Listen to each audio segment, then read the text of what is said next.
Recently मी आहे ना अशीच एकटी बसली होते आणि डोक्यात अनेक विचार येत होते. काय व्हायचं, कसं व्हायचं, स्वामी ऐकतायत ना, स्वामी स्वामी सर्व काही ठीक करतील ना, असे विचित्र विचित्र मनात डोक्यात विचार यायचे. कसं व्हायचं, काय व्हायचं.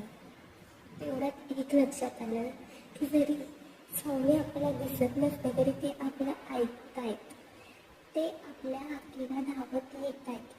एवढं जेव्हा लक्षात आलं तेव्हा मन शांत बसलं. तुम्ही पण तशाने एवढी काळजी करताय, एक क्षण शांत डोळे मिटा आणि आठवा दिवसभरात काय काय होऊन गेले ते. कारण स्वामी दिसत नाही म्हणून ते आपल्या सोबत नाहीत असं समजू नका. जेव्हा सगळे हात सोडतात तेव्हा एक अदृश्य हात आपल्याला उभं करतो, तो म्हणजे स्वामींचा हात. ते जरी आपली परीक्षा घेत असले तरी भक्तांना कधीच एकटं सोडत नाहीत, एवढं लक्षात ठेवा. स्वामी सदैव आपल्या सोबतीला असतात, त्यांचा हात सदैव आपल्या डोक्यावर असतो. फक्त श्रद्धा आणि सब्र ठेवा. कारण स्वामी म्हणतात, भिवू नकोस, मी तुझ्या पाठीशी आहे. भिवू नकोस, मी तुझ्या पाठीशी आहे.